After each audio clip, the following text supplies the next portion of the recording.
bagong kasal na tayo, kailangan natin maghanap ng lupa. So, saan mo ba gusto? Gusto ko yung isang lugar na malapit sa puso natin. Saan? Letran! Sa Litran, saan tayo unang nagkakilala? Oo, natatandaan ko ba yung mga araw na yun? Oo nga eh. Saya pa natin yun, no? Kaya, napapagod na ako. Wala ka pa rin bang napipili? Ayaw mo ba dito? Dito, maganda dito, oh. Dito, kaya ang kalat-kalat to. Hindi, maganda kasi dito. Maraming halaman, di ba? Sariwang hangin. Hindi, onting linis lang yan, oh. Ay, naku. Ito yung dahon lang naman yung mga nandito, eh. Naku, hindi ako tutulong maglinis dyan. Lang, paano na yan? Dito na lang kasi tayo. Ayaw mo ba? Ayaw mo, simple na nga lang dito. Ang baho. Hindi, promise. Di mo, onting ano lang yan, onting linis lang yan. Bahala ka nga. Ano ba yan?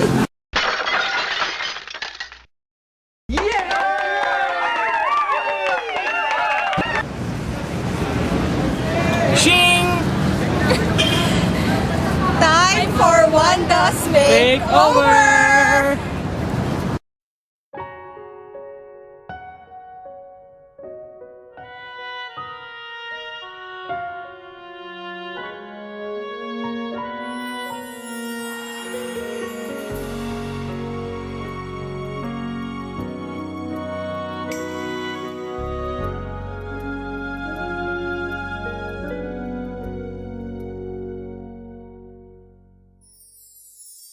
Walang sino man ang nabubuhay para sa sarili lamang. Walang sino man ang namamatay para sa sarili lamang. Tayong lahat ay Ano na itong mga pwes ng dahon-dahon na ito? Kaya na sarap kasi. Bibilis pa po. Hello, mother. na kapiling niya sa ating pagmamahalan at paglilingkod sa kanino man. Tayo ang magdadala ng balita ng kaligtasan.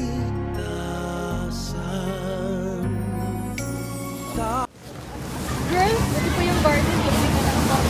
Oo nga, pinag-aaksaya din ng effort, pati oras.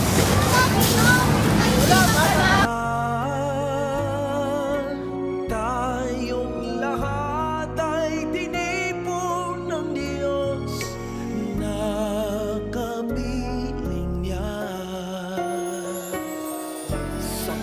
Sabay-sabay ngang mag-aawitan ang mga bansa.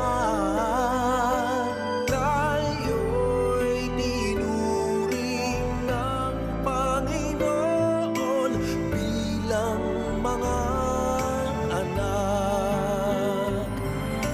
Tayong lahat ay may pananagutan sa isa't isa. Tayong lahat ay tinipon ng Diyos na Yeah, tama na yan. Ako nang bahala. Ako nang maglilinis sa mga kalat na hindi na dyan.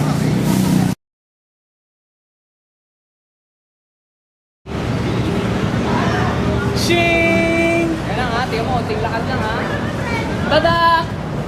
Wow, Han! Ang ganda! Ang linis mo! Diba, sabi Paano si- niyo nagawa yun? Hindi, sila yung tumulong sa atin. Wala na, sister.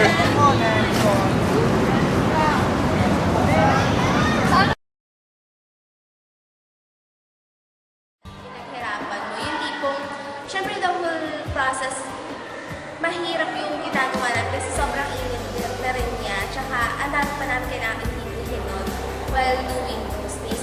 But at the end of the day, nung nakita namin na sobrang linis na naka-assign sa amin na task, na place, parang ang sarap talaga sa feeling kasi full heart namin siyang ginawa. Parang lahat ng ano namin, doon namin nilabas.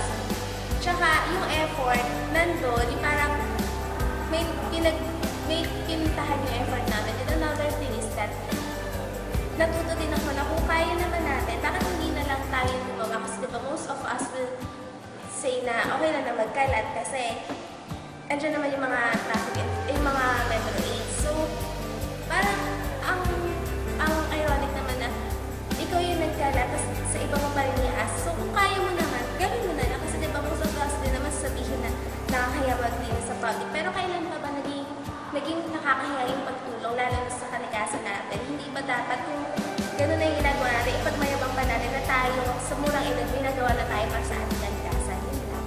Sarap sa feeling yung alam mong nakakatulong ka sa kalikasan. At the same time, talagang marami kang natututunan na na-apply mo sa sariling buhay mo. Kasi yung gano'n nga, yung group kayo na nagwawalis, siguro teamwork na yun. Tapos, isa pang natutunan ko dun na talagang kailangan mo talagang magsipag para may makamit ka sa sa mga ginagawa mo. Tapos, yun, kahit nakakapagod, sulit naman kasi yun nga, may marami kang natututunan. Kahit na parang hindi nauubos yung mga dahon doon, okay lang kasi basta makakatulong ka naman talaga sa kalikasan mo.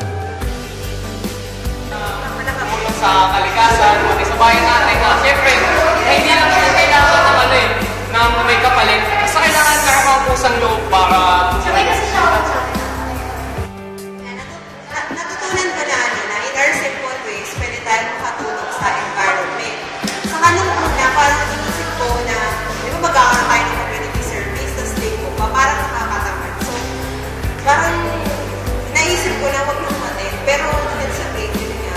Tapos nung nandun na ako sa field, parang masaya rin pa ng tumulong sa masaya rin pa ng tumulong sa environment. Kasi,